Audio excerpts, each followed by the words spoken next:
हाय बेचारी बहू। सरिता की शादी एक अच्छे परिवार में हुई है। उसका पति रोहन उसे बहुत प्यार करता है। घर में उसकी सास शांति और ननद मीनाक्षी भी है, जो सरिता के किसी काम में दखल अंदाजी नहीं करती।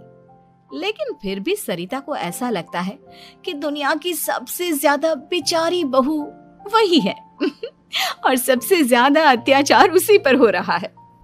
माँ जी, ये लीजिए आपकी चाय। अरे बहू, तूने इतनी ज्यादा चीनी क्यों डाल दी चाय में? हाय हाय माँ जी, मैंने तो उतनी ही मीठी बनाई है जितनी मीठी आपको पसंद है। माँ जी, आपको तो मेरे हाथ की चाय अच्छी ही नहीं लगती। जब देखो कुछ न कुछ कमी निकाल ही देती हो। अरे बहू, तू एक बात के पीछे ही पड़ जाती है।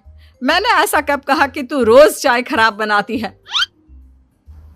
सरिता अपने कमरे में चली जाती है और फोन उठाकर अपनी माँ से बात करती है। हेलो माँ, कैसी हो आप? क्या कर रही हो? मैं तो ठीक हूँ, पर तू बता, तेरा मूड कैसा है? तेरी आवाज से लग रहा है कि कुछ तो हुआ है तेरे ससुराल में। अरे क्या बताऊँ माँ, यहाँ तो हर समय मेरे साथ बहुत बुरा व्यवहार होता है। मैंने अपनी सास के लिए इतनी अच्छी चाय बनाई, लेकिन मेरी सास चाय पीते ही मुझे 4 बातें सुना दी। बेटी, तू इतनी छोटी छोटी बातों पर ध्यान ही क्यों देती हो? तुम्हारी सास ने कुछ बोल भी दिया तो क्या हो गया, वो बड़ी है ना तुझसे। माँ ने इतना समझाया, लेकिन इस बात का सरिता पर कोई असर नहीं हुआ। अपनी बेचारी बहू की छवि वो बदलना ही नहीं चाहती। अगली सुबह सब नाश्ते की टेबल पर बैठकर नाश्ता कर रहे थे, तभी सरिता ने अपने पति से कहा, सुनिए जी, मुझे ना आज बाजार से कुछ सामान लेकर आना है। आज आप ऑफिस से आने के बाद मुझे लेकर चलना ना। भाभी, मुझे भी कुछ किताबें खरीदनी है। आप दोनों जा ही रहे हो तो मेरी किताबें भी ले आना। लो, अभी तो बात ही की है बाजार जाने की, तो एक फरमाइश आ गई। माँ जी, आप भी बता दो कुछ, और हाँ, मोहल्ले वालों से भी बोल दो अगर वो कुछ मंगवाना चाहते हो तो। बेचारी मीनाक्षी अपना सा मुंह लेकर रह गई। ये सब देखकर रोहन से चुप नहीं रह गया और वो गुस्से में बोला, सरिता, क्या हो गया है तुम्हें? मीनाक्षी ने तो सिर्फ किताबों के लिए बोला है। तुम्हें मीनाक्षी से इस तरह से बात नहीं करनी चाहिए। माफी मांगो उससे अभी। क्या? मैं माफी मांगू? दिन भर आपके घर के काम करूं मैं, आपकी और आपके घर वालों की बातें सुनूं मैं, और अब माफी भी मैं मांगू? ऐसा कभी नहीं हो सकता। ये बोलकर सरिता वहां से चली जाती है। एक दिन उनकी पड़ोसन घर आती है। अरे सरिता, क्या कर रही है? और क्या करूंगी भाभी जी, बस घर का काम ही कर रही हूँ। आप बताओ कैसे आना हुआ? अरे मैं तो तुम्हारा हालचाल पूछने आई थी, लेकिन तुम तो बिजी लग रही हो। कोई बात नहीं, मैं बाद में आ जाऊंगी। और क्या करूं भाभी जी, जब से शादी होकर आई हूँ ना, बस काम ही कर रही हूँ। और इस घर में ना कोई मेरी कदर नहीं करता। पति है जो बस घर से ऑफिस, ऑफिस से घर। ननद को तो कॉलेज से फुर्सत नहीं। बची सास तो उनका सारा समय मेरी गलतियां निकालने में लग जाता है। अरे ये क्या कह रही हो सरिता? तुम्हारी सास तो पूरे मोहल्ले में तुम्हारी तारीफ करती फिरती है कि तुम बहुत अच्छी हो, पूरा घर तुम्ही ने संभाल रखा है। हाँ तो क्या हुआ, इसमें गलत क्या कहती है? सच्ची तो कहती है। मेरी मर्जी के बिना इस घर का पत्ता भी नहीं हिलता। शाम को जब रोहन घर आया तो उसने सबसे कहा, कल हम सबको मौसी जी के घर जाना है। उनकी बेटी की शादी है। सब अपनी अपनी पैकिंग कर लो, सुबह होते ही निकल जाएंगे। और सरिता, तुम कान खोलकर सुन लो, वहां जाकर किसी की बुराई भलाई शुरू मत कर देना, नहीं तो मुझसे बुरा कोई नहीं होगा। हाय हाय जी, आप तो ऐसे कह रहे हो जैसे मैं सुबह शाम सबकी बुराई करती फिरती हूँ। आज तक कोई कह नहीं सकता कि मैंने किसी की पीठ पीछे किसी के बारे में कोई बुरी बात बोली हो तो। अरे बस बहू, बात को और ज्यादा आगे मत बढ़ा।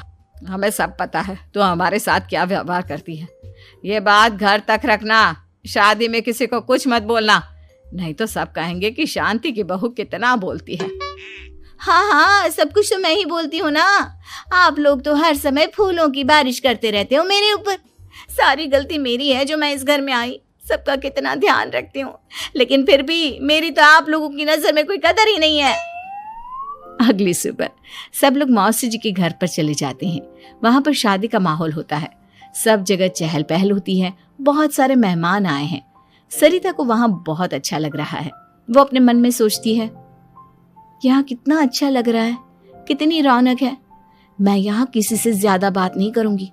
अगर मेरे मुंह से कुछ ऐसा वैसा निकल गया तो रोहन जी तो मुझसे गुस्सा हो जाएंगी। सरिता ये सब सोच ही रही थी कि वहां रोहन की कजिन साक्षी आ गई और सरिता से बोली, आप सरिता भाभी हो ना? जितना आपके बारे में सुना था आप तो उससे भी ज्यादा सुंदर हो। हाँ वो तो है, मेरी सुंदरता की तारीफ सब करते हैं। मेरे मायके में तो सब यही बोलते हैं कि रोहन जी की किस्मत बहुत अच्छी है जिन्हें मैं मिली। लेकिन आप कौन है? मैंने आपको पहचाना नहीं। मैं रोहन भैया की कजिन हूँ। आपकी शादी पर नहीं आ पाई थी ना, इसलिए आप मुझसे मिली नहीं कभी। शांति मौसी और मीनाक्षी आपकी बहुत तारीफ करते हैं। क्या कहा तुमने? मेरी तारीफ? कभी नहीं। मेरे ससुराल वाले कभी मेरी तारीफ कर ही नहीं सकते। मैं इतनी अच्छी हूँ, मेहनती हूँ, लेकिन उन्हें तो मेरी कदर ही नहीं। सारा दिन घर का काम करती हूँ, फिर भी मेरी सास ना मुझे सुनाती रहती है और पति भी मेरी सास की साइड लेते हैं। ना कभी बाहर ले जाते हैं ना कहीं घुमाने। अगर घुमाने के लिए कभी बोल भी देना तो उनकी बहन बीच में आ जाती है। मैं कैसे रह रही हूँ उस घर में ये मैं ही जानती हूँ। सरिता की ये बातें सुनकर साक्षी को बड़ी हैरानी हुई। अब वो हर किसी के सामने अपनी बढ़ाई और ससुराल वालों की बुराई करने लगी। रोहन और शांति को सरिता पर बहुत गुस्सा आया, लेकिन वो चुप रहे। अगले दिन जब वो अपने घर पर आए, सरिता, तुमने क्यों सबके सामने मेरी इज्जत का तमाशा बनाया? तुमसे बोला था ना कि चुप रहना। अजी ऐसा भी क्या कह दिया मैंने जो इतना भड़क रहे हो? तुम जहां जाती हो अपना रोना शुरू कर देती हो, कभी किसी दूसरे की बात ही नहीं सुनती, बस अपनी कहती रहती हो। तुमने सबके सामने हमारा तमाशा बनाकर रख दिया है। हे भगवान, मुझे अपने पास बुला ले। जिस घर में मेरी कदर ही नहीं उस घर में मेरा क्या काम? अरे क्या करूंगी मैं यहाँ रहकर?